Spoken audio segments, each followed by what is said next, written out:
Hello friends, नमस्कार, आदाब और सत श्री अकाल। मेरा नाम संजय है और इंडियन रिएक्शन में आपका स्वागत है। उम्मीद है दोस्तों आप सब लोग ठीक होंगे।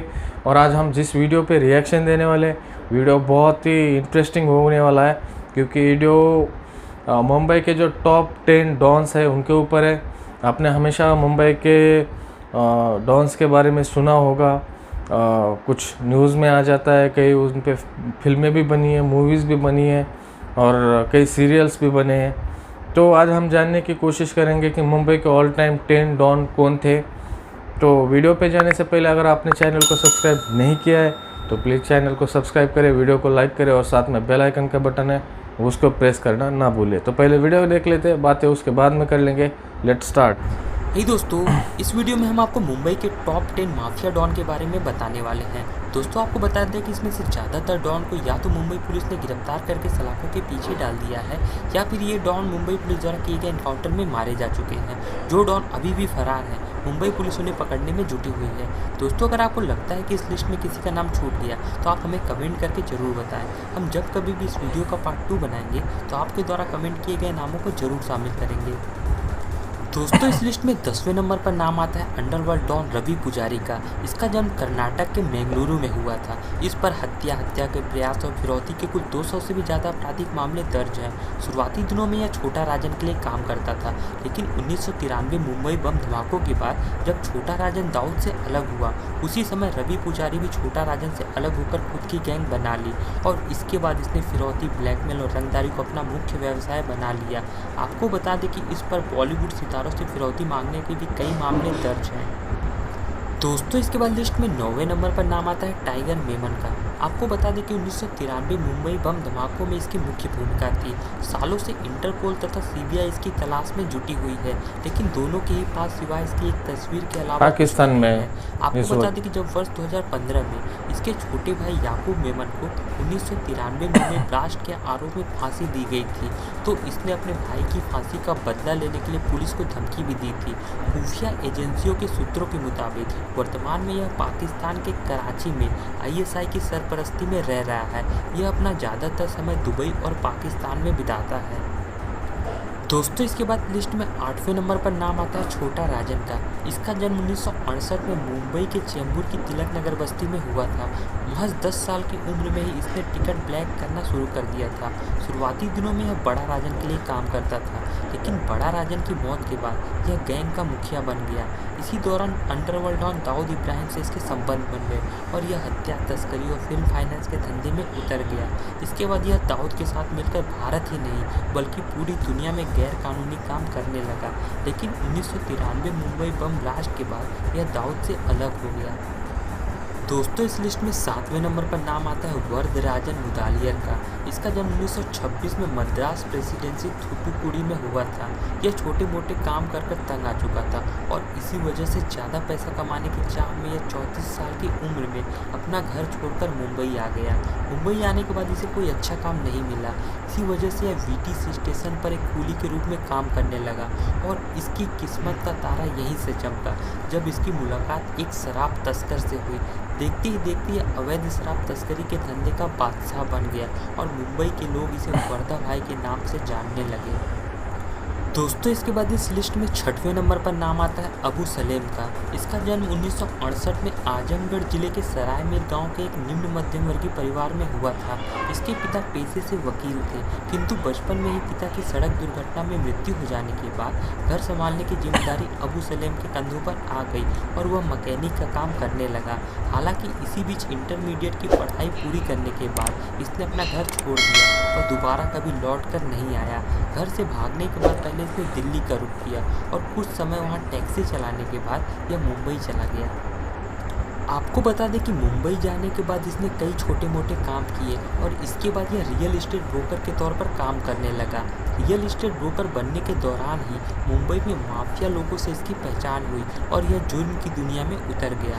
आपको बता दें कि एक समय यह दाऊद इब्राहिम का निकट सहयोगी था और इसे दाऊद का दाहिना हाथ भी माना जाता था। 1990 में दाऊद ने डी कंपनी की देखरेख का काम अबू सलेम को सौंप दिया और इसके बाद अबू सलेम दाऊद के इशारे पर फिल्मी सितारों ठगों और कारोबारियों से जबरन वसूली का काम शुरू कर दिया। इसने दुबई में अपना एक बिजनेस भी शुरू किया था जिसे किंग ऑफ कार ट्रेडिंग का नाम दिया गया था। दोस्तों इस लिस्ट में 5वें नंबर पर नाम आता है हाजी मस्तान का। हाजी मस्तान की कहानी किसी फिल्म की स्टोरी से कम नहीं है।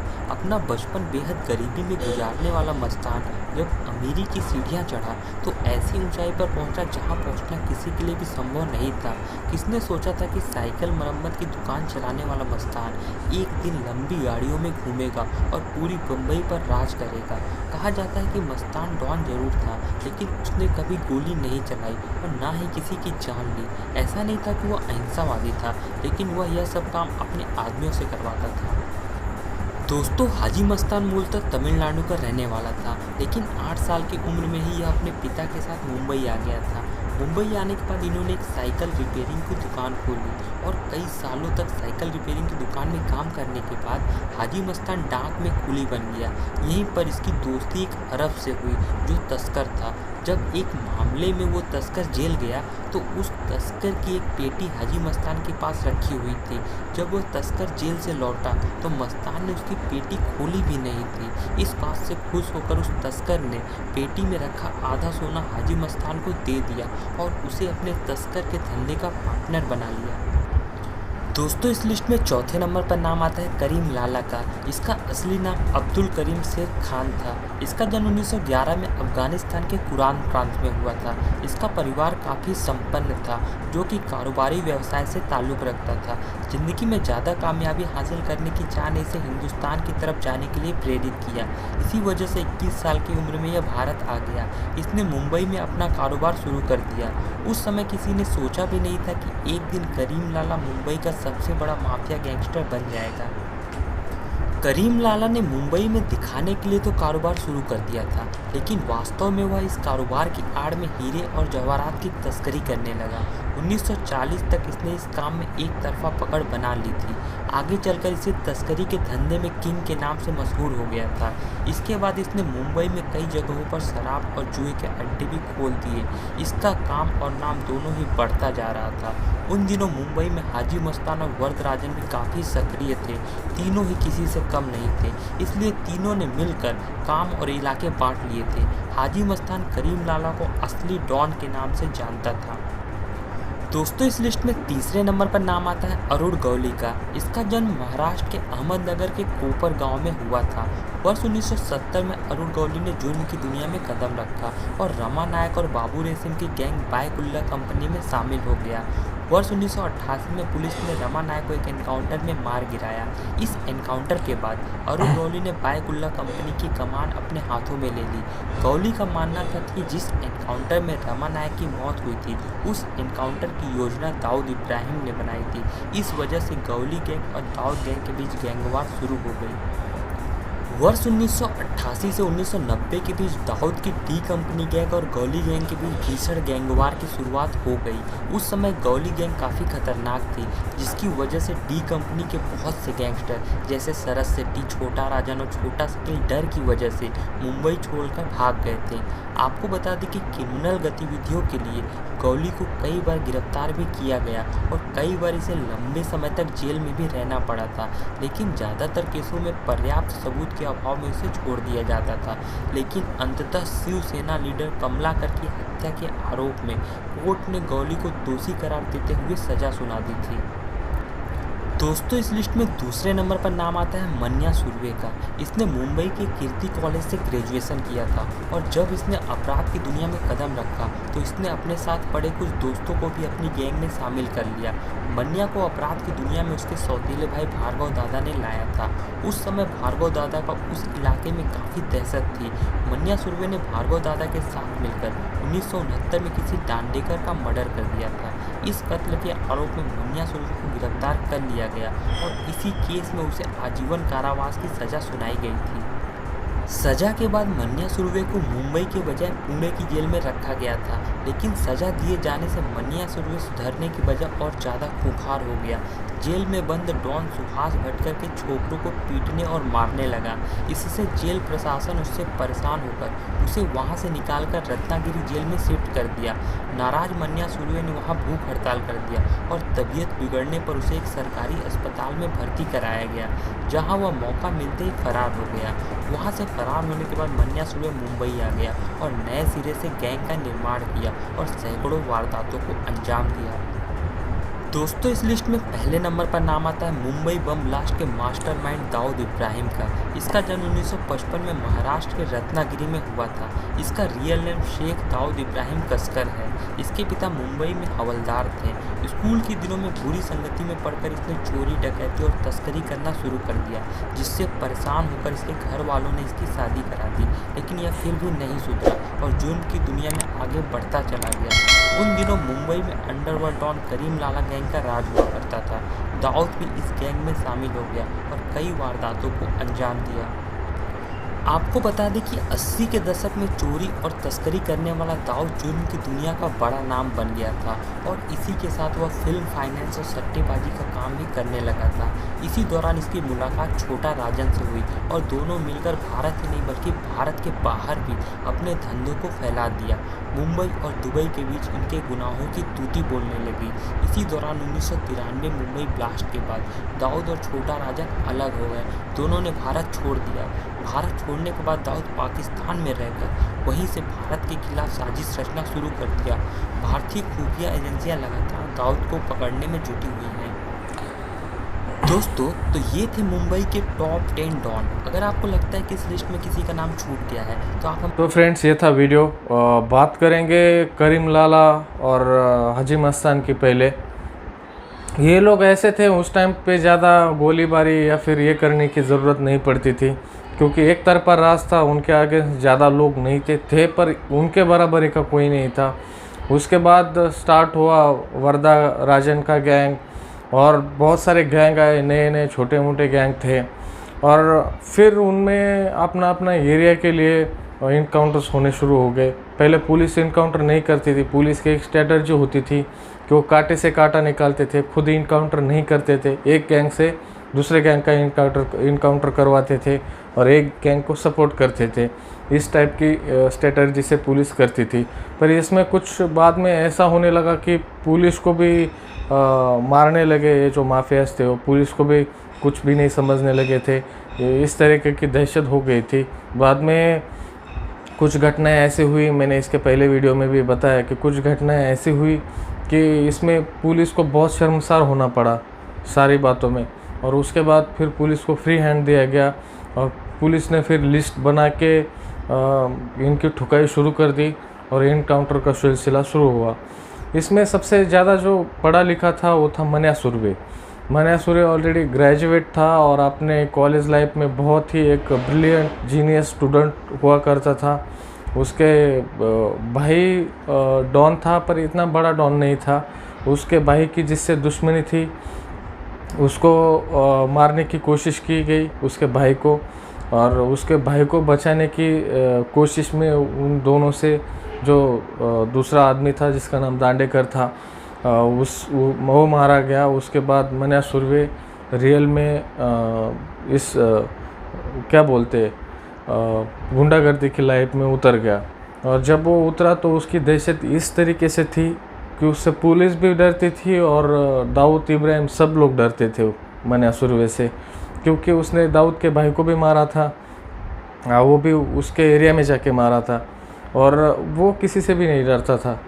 वो जिस तरीके से उसने पुलिस को भी हिट करना शुरू कर दिया, पुलिस के लोगों को भी नहीं छोड़ा। उसके बाद पुलिस की बहुत इसमें बेइज्जती हो रही थी क्योंकि पुलिस के लोगों को भी मारा जा रहा था।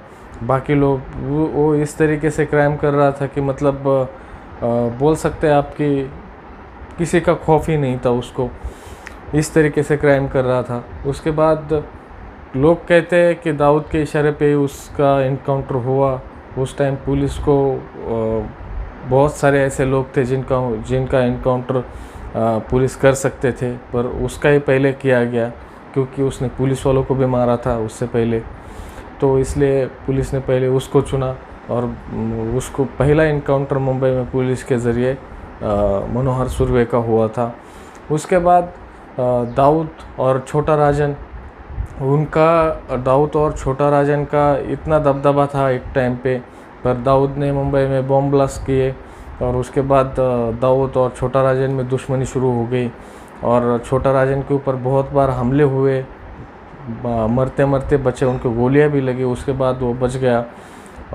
दाऊद ने उसको बहुत बार मारने की कोशिश की और छोटा राजन ने भी दाऊद को मारने की कोशिश की। और बात करेंगे इसमें नहीं है, मुझे लगता है इसमें माया डोलस का नाम होना चाहिए था। माया डोलस और दिलीप बुआ, ये लोग ऐसे थे, ये मतलब थे उनके बराबर के माफियाज नहीं थे, पर उनका इस तरीके का खौफ था उस टाइम मुंबई में कि वो AK-47 से रास्ते पे फायरिंग करके चलते थे। इस तरीके का खौफ था और सब लोग उनसे बहुत ज़्यादा डरते थे। उनका इनकाउंटर लोखंडवाला में किया गया और वो उस इनकाउंटर को भी कहा जाता है कि दाऊद के इशारे पे किया गया। तो अब बात करेंगे दाऊद इब्राहिम की। तो दाऊद के बारे में मैं ये कहूँगा कि दाऊद ना सिर्फ बेखौफ था और अब हिम्मतबाज था, दाऊद की और भी एक खूबी है, बाकियों से अलग करती है और उसी वजह से बाकियों से ज़्यादा नाम भी बड़ा हुआ दाऊद का। दाऊद ज़्यादा जीनियस था और बाकी जैसे आप मन्या सुर्वे का ले लो, मन्या सुर्वे बेधड़क किसी की ना परवाह करते हुए और कोई ना स्ट्रेटजी बनाते हुए डायरेक्ट जाके अटैक करता था, या फिर जो उसको दहशत फैलानी थी, जो उसको करना था वो करता था। दाऊद का वैसे नहीं था। दाऊद तो बाकायदा प्लानिंग के ज़रिए चलता था और दाऊद के सबसे बड़ी एक खूबी थी कि वो अपने से ऊपर किसी को जाने नहीं देता था। जब भी उसके ऊपर या फिर उसके गैंग का आदमी उससे ऊपर जाने की कोशिश करता था तो वो उसको मतलब उसका पत्ता कट कर देता था। और इसी वजह से दाऊद के जितने भी दुश्मन थे, कुछ उसके आदमियों के थ्रू, कुछ कहा जाता है कि पुलिस के थ्रू, अभी ये कन्फर्मेशन कौन कर सकता है मुझे नहीं पता, पर ये स्टोरीज़ है कि कहा जाता है कि पुलिस के थ्रू भी इनको इनकाउंटर करवाए उसके जो भी अपोजिट गैंग थे उनके। तो इसमें दाऊद को सबसे ज़्यादा टक्कर दिया अरुण गवली ने। मेन मायने में एक ज़माने में मनोहर सुर्वे ने दी, दूसरा माया डोलस उनके गैंग का आदमी था, पर आपस के अनबन की वजह से उनमें झगड़े थे, पर था भी वो डे गैंग का ही। पर सबसे ज़्यादा जो टक्कर दी, तो टक्कर तो छोटा राजन ने भी दी, पर सबसे ज़्यादा जो टक्कर दी अरुण गवली ने दिया। एक ज़माना ऐसा हो गया था कि पूरे मुंबई में अरुण गवली की तूती बोलती थी। दाऊद का मुंबई में जितने भी शूटर्स थे या फिर जितने भी गुर्गे थे वो अरुण गवली के नाम से काँप जाते थे। इस तरीके का अरुण गवली का खौफ हुआ करता था, क्योंकि अरुण गवली के जो लोग थे वो बेखौफ होकर किसी भी एरिया में जाके ये करते, उन पे अटैक करते थे। पर अरुण गवली पे अटैक करने के लिए उनको दगड़ी चाल में आना पड़ता था और दगड़ी चाल में जाना इतना मुश्किल है, आप सोच भी नहीं सकते। एक किला कह सकते हैं कि इस तरीके का उसने उस एरिया को बनाया था और अभी भी है। आप अरुण गवली के खिलाफ अगर कुछ भी वहाँ पे हो जाता था तो पूरे लोग रास्ते पे आ जाते थे। उस तरीके का माहौल था वहाँ पे। अगर कुछ भी एक सुई भी गिरती थी तो पूरे लड़के और औरतें बाहर आ जाती थी और हमेशा उसके जो शूटर्स थे, उसके जो लोग थे, वो दुकानदार हो, सब हो, वो हमेशा तैयार रहते थे कि कुछ भी हो जाए वो 1 मिनट में तैयार हो जाते थे। उस तरीके का माहौल था। तो इस वजह से अरुण गवली का बहुत ही एक पकड़ हो गई थी मुंबई पे। और उस टाइम पे दाऊद इब्राहिम भी निकल चुका था फिर मुंबई से। उसके बाद वो पूरा ढीला पड़ गया था मुंबई पे उसका। और जब अरुण गवली को भी डर सताने लगा कि उसका भी इनकाउंटर हो सकता है, तो उसने फिर पॉलिटिकल पार्टी ज्वाइन कर ली और एक अपनी खुद की पॉलिटिकल पार्टी खोल ली और वो खुद चुन के भी आए उसमें।